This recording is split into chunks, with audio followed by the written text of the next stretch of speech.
We're here today to talk about speed traps. There was a recent posting on Facebook through the Macon Telegraph about a town in Florida that was operating radar illegally and speed trap type issues, and immediately a lot of the comments at the bottom, a lot of the people from the public started making accusations about agencies in Middle Georgia that were, they considered to be speed traps, and Centerville's name popped up several times, and quite honestly it was frustrating because I've been here for 14 years and I personally know that we are operating within the boundaries of the law as far as radar goes. Yeah, I did hear about it, and it doesn't surprise me one bit.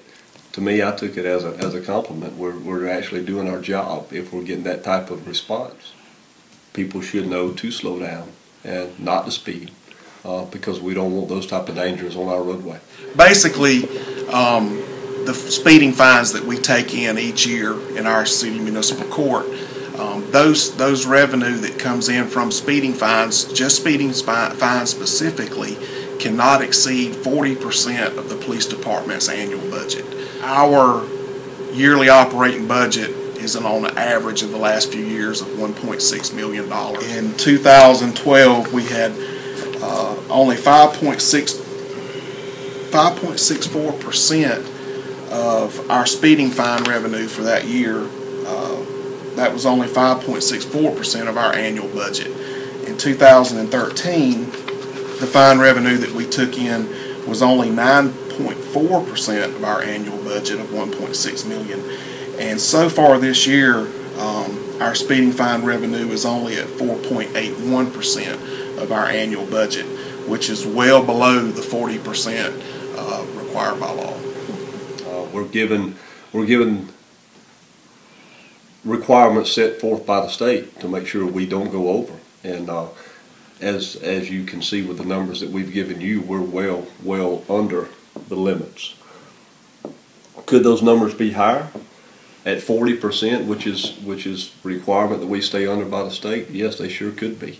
But those numbers show that we don't just focus on generating revenue through speeding tickets. We focus on making our streets safer. We most certainly have the documentation to prove that we're operating within them boundaries. You have to have approval from your governing authority to operate radar, which we do. You have to have a license from the FCC, which we do. The officer has to do a radar accuracy test at the beginning of the shift, at the end of his shift, and any time the violator requests an accuracy test during his shift. The officer has to do a logbook every day indicating when he does those accuracy tests. The officer has to be, under Georgia law, has to be visible by 500 feet when they're operating radar. There are certain footage parameters involved with speed reduction at zones, entering into the city limits and stuff of that nature. An officer cannot operate radar on a hill that has a 7% grade.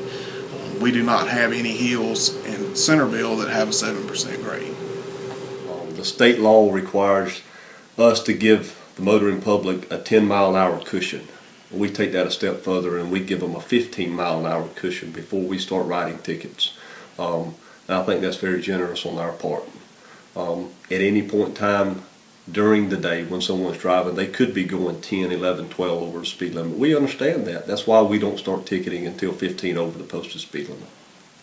We have been the subject of at least one open radar investigation complaint, which was back in 2001, that involved myself when I was a patrol officer. That was very frustrating and stressful to me at the time, as it would be to anybody that gets a complaint filed against them and they're under investigation by the state. However, at the end of that investigation, Georgia Department of Public Safety cleared me. We personally strive to make sure that we operate under the boundaries of Georgia law, because us as law enforcement officers are held to a higher standard. And it does get frustrating when you're accused of being a speed trap when you know in fact that you're not. Just caught one the other day running 35 miles an hour over the speed limit. I'm sorry, but that's just dangerous. It's dangerous to the person in the car and to every other soul on the roadway. I don't want any of the citizens in Byron to be subjected to someone running 18, 20, 30 miles an hour over the speed limit. If there's an accident, the chances of injury or death increase so much more. Specifically run radar in areas such as school zones, residential areas, and high traffic accident areas. These areas that we run radar in, our main goal and concern is public safety, period. We don't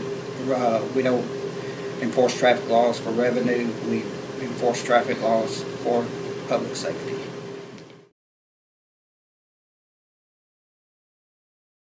Well, I mean, my response to that is simply that our guys work.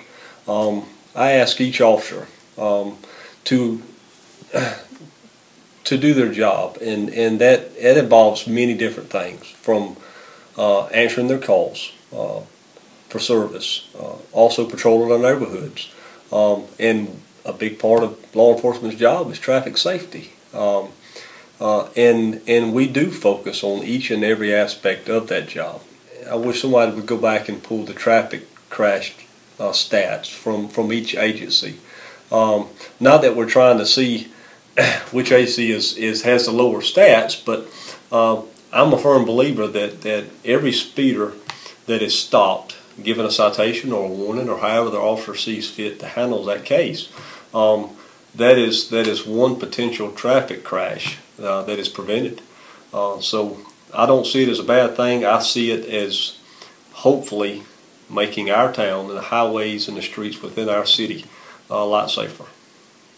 A lot of people know that we do work a lot of traffic enforcement here, and you know, I just think it's a perception and not being educated on what it really is.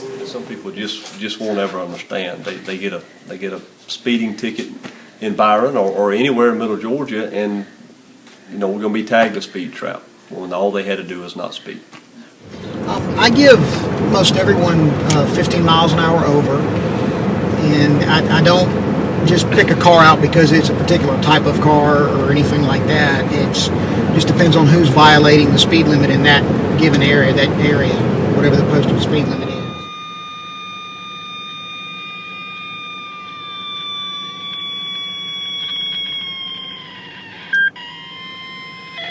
I see you're flipping the button back and forth. That's the front and rear antenna. I see. I'm just changing the radar antenna. I'm just changing which one the signal's coming from. So that red was the coming toward us, green is behind us? Green says rear right there at the bottom. I see it now.